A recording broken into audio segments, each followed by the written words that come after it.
सन 1921 ईस्वी की हड़प्पा की खुदाई ने हमें इजिप्ट और मेसोपोटामिया की सभ्यता के साथ खड़ा कर दिया। अभी तक हमने सिर्फ कहानियों में सुना था कि भारत का इतिहास बहुत पुराना है, लेकिन पहली बार हमें अपने इतिहास के सबूत मिल रहे थे। आज से लगभग 4,500 साल पहले सिंधु घाटी सभ्यता अपने शिखर पर थी। इससे पहले लोग गांवों में रहते थे, परंतु इस सभ्यता में लोगों ने शहरों का निर्माण किया और यही शहरीकरण इस सभ्यता की विशेषता बनी। इस सभ्यता में किसी मंदिर के अवशेष नहीं मिले हैं। ये लोग अग्नि, जल, वृक्ष और प्रकृति की पूजा करते थे। इस सभ्यता का धार्मिक पक्ष आज भी हमारे समाज में देखा जा सकता है। आज भी समाज में सूर्य, वृक्ष, अग्नि आदि प्राकृतिक रूपों की पूजा की जाती है।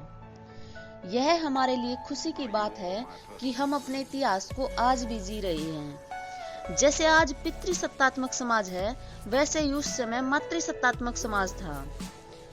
आगे सोचने का विषय यह है कि इतनी महान सभ्यता लुप्त कैसे हुई। जैसे इस सभ्यता को शिखर तक पहुंचने में समय लगा, वैसे ही इसका अंत भी एकाएक नहीं हुआ होगा। आज तक के उत्खनन से साबित हो चुका है कि 1700 ईस्वी के आसपास इस सभ्यता का पतन शुरू हो चुका था। भवनों का निर्माण योजनाहीन तरीके से हो रहा था। सड़कों और नालियों की व्यवस्था नष्ट हो चुकी थी। ऐसा क्या हुआ जो इतनी महान सभ्यता का पतन हुआ? सन 1953 ईस्वी में सर मार्टिमर व्हीलर ने इस सभ्यता के पतन का कारण आर्यों का आक्रमण बताया। मोहनजोदड़ो में 38 नरकंकालों के सिर पर गहरे घाव के निशान किसी आक्रमण की सूचना देते हैं। उन्होंने अपने तथ्य को स्पष्ट किया और ऋग्वेद का सहारा लिया, जिसमें वर्णित हरियूपिया का संबंध हड़प्पा से लगाया गया, और किलों को नष्ट करने वाले पुरंदर अर्थात इंद्र का वर्णन है, जिसने हरियूपिया को नष्ट किया। इस कारण वे आर्यों के आक्रमण को इस सभ्यता के अंत का कारण मानते हैं। परंतु बाद के अनुसंधानों ने यह सिद्ध कर दिया है कि व्हीलर की यह धारणा कि आर्य लोग हड़प्पाई सभ्यता को नाश करने वाले थे, मात्र एक मिथ्या है। 5000 ईस्वी पूर्व से 800 ईस्वी पूर्व तक के समय में पश्चिमी या मध्य एशिया से सिंधु या सरस्वती की घाटियों में किसी आक्रमण का कोई साक्ष्य नहीं मिलता।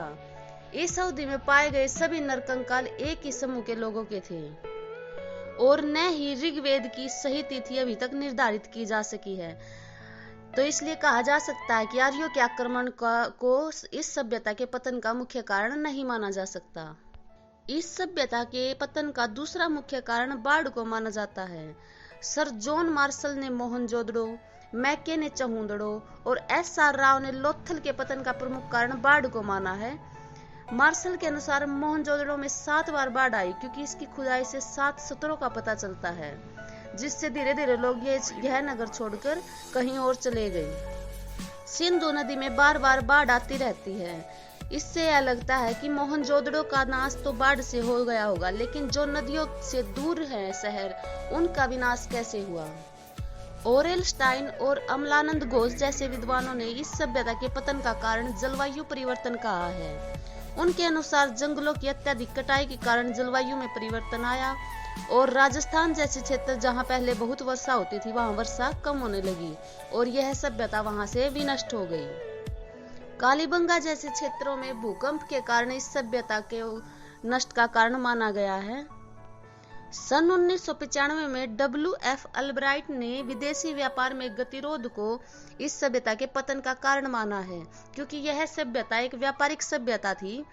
अपने मत में व्यक्त किया है कि मेसोपोटामिया के साक्ष्यों के अनुसार सैंधव सभ्यता का अंत लगभग 1750 ईस्वी पूर्व माना गया। 2000 ईस्वी पूर्व के बाद सैंधव सभ्यता में ग्रामीण संस्कृति के लक्षण प्रकट होने लगे थे और उससे पता चलता है कि इनका आर्थिक ढांचा लड़खड़ाने लगा। एक अन्य अमेरिकी इतिहासकार के.यू.आर. कनेडी का विचार है कि मलेरिया जैसी किसी महामारी से सैंधव सभ्यता की जनसंख्या नष्ट हो गई। कनेडी ने सिद्ध कर दिया है कि मोहनजोदड़ो से जो नरकंकाल मिले हैं, वे मलेरिया जैसी किसी बीमारी से ग्रसित थे या किसी अन्य महामारी से, जिससे उनके सिर पर घाव बने, जिससे बहुत सी जनसंख्या इस महामारी में खत्म हो गई। मार्शल के अनुसार सिंधु सभ्यता के अंतिम चरण में प्रशासनिक स्थिरता के लक्षण दृष्टिगोचर होने लगते हैं।